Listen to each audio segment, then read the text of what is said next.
Use of rank. अब suppose we have linear equation यानी कि होमोजीनियस इक्वेशन, ठीक है, लीनियर होमोजीनियस इक्वेशन। इसकी पहचान क्या है कि लास्ट में जीरो होगा। तो ऐसे जो क्वेश्चन होते हैं वो आपके कंपटीशन में आ जाते हैं, सीबीएसई में ऐसे क्वेश्चन नहीं आते, ठीक है। तो अब इसके लिए हम क्या करते हैं, हम इसको मैट्रिक्स में कन्वर्ट करते हैं और मैट्रिक्स बन जाता है आपका A1 A2 A3 B1 B2 B3 C1 C2 C3 और ये बना x y z is equal to 0। अब ये जो मैट्रिक्स है ये A है, ठीक। अब मैं इसकी थ्योरी लिख रहा हूँ, अब ध्यान से देखना भाई, ठीक है। अब इसमें ये है कि आप रैंक ऑफ द मैट्रिक्स निकाल दो, रैंक ऑफ द मैट्रिक्स निकाल दो if it is equal to n। अब n होते हैं यहाँ पे number of variable, number of variable मतलब जैसे x y z। अगर ये नंबर ऑफ वेरिएबल के इक्वल आ गया तो सिस्टम हैज जीरो सोल्यूशन, या आप इसको लिख सकते हो ट्रिवियल सोल्यूशन, क्लियर। अगर ये नंबर ऑफ वेरिएबल के इक्वल नहीं आता तो हम लिखेंगे non zero solution, okay, non trivial solution, ठीक है। इसको हम लिखते हैं इनफाइनाइट सोल्यूशन। यहाँ पे x y z यानी कि जितने वेरिएबल हैं वो सारे क्या बन जाएंगे, जीरो बन जाएंगे। जितने भी वेरिएबल हैं वो सारे क्या बन जाएंगे, जीरो, x y z, ये चीज होती है। और सेम सिस्टम यहाँ पे अगर मैं a के डिटरमिनेंट के साथ बात करता हूँ तो कलर चेंज कर देते हैं हम, a का डिटरमिनेंट यहाँ पे अगर वो जीरो नहीं आता और ये वो जीरो आता है, मतलब rank not equal to number of variable का मतलब डिटरमिनेंट जीरो होना, रैंक नंबर ऑफ वेरिएबल के इक्वल का मतलब कि जो डिटरमिनेंट ऑफ जीरो के इक्वल नहीं है। If it is a square matrix only then this result is applicable, otherwise it is not applicable, clear. अब एक बात और सुनो, मान लो आपके पास जो इक्वेशन थी वो नॉन लीनियर लीनियर इक्वेशन थी, नॉन होमोजीनियस। जैसे यहाँ पे बात हुई ना B1 B2 B3 C1 C2 C3, फिर यहाँ पे आता है x y z as usual notation, और यहाँ पे हम लिख देते हैं D1 D2 एंड D3। तो आपको पता है कि इसको मैं इसका मैट्रिक्स A लिखते हैं, इसको मैट्रिक्स B लिखते हैं, इसको मैट्रिक्स AX लिखते हैं। तो एक नया मैट्रिक्स बनाओ जिसका नाम है AB, इसको बोलते हैं ऑगमेंटेड मैट्रिक्स, ऑगमेंटेड मैट्रिक्स,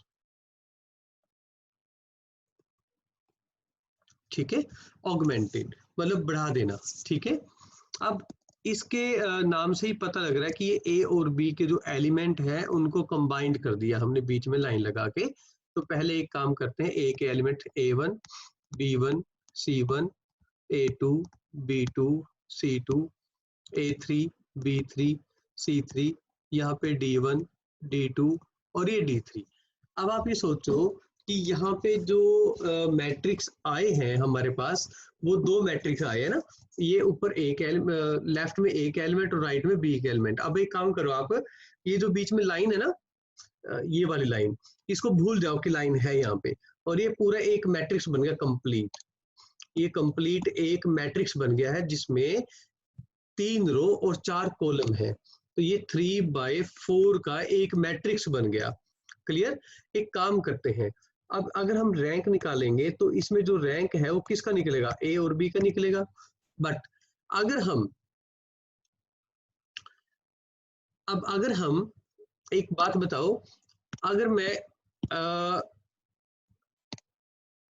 इस कॉलम को हाइड कर दूं तो किसका रैंक निकल जाएगा, ओनली ए का रैंक निकल जाएगा। किसका रैंक निकलेगा, रैंक ऑफ ए का निकलेगा, ठीक है। तो ये दोनों रैंक एक ही बार में निकल गए हैं, ए और बी का पूरा रैंक निकल गया और ए का रैंक निकल गया। अब कंडीशन ये बनती है इसमें कि if rank of A B is equal to rank of A is equal to number of variable, n यहाँ पे क्या है, नंबर ऑफ वेरिएबल। तो हम बोलेंगे यहाँ पे कि system of equation has unique solution, system of equation has unique solution.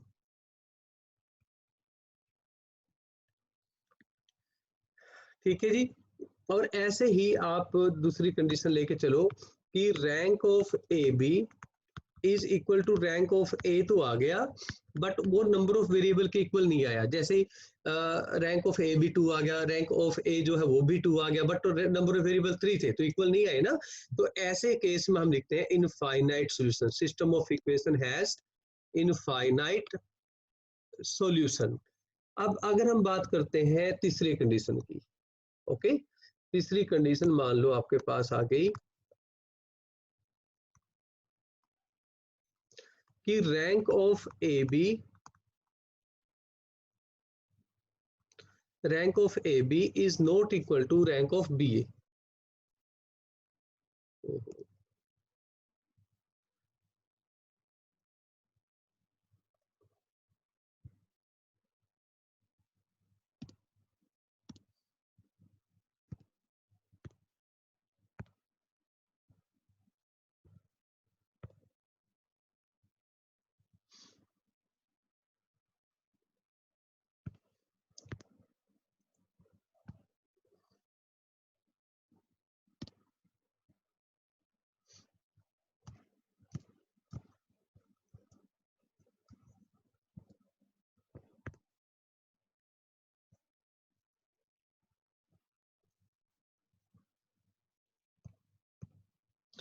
इसमें देखो, अगर मैं बात करता हूँ पूरे मैट्रिक्स की, जो हाईलाइट करते हैं येलो कलर से, तो रैंक ऑफ ए भी निकलेगा आपका।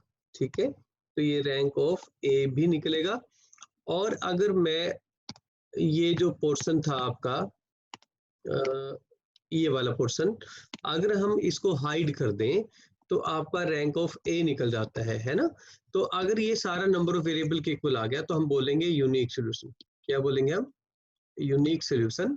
और अगर ऐसे ही आपके पास रैंक ऑफ ए बी जो है वो अगर रैंक ऑफ ए के इक्वल आ जाए बट नंबर ऑफ वेरिएबल के इक्वल नहीं आता, तो हम बोलेंगे उसको इनफाइनाइट सॉल्यूशन।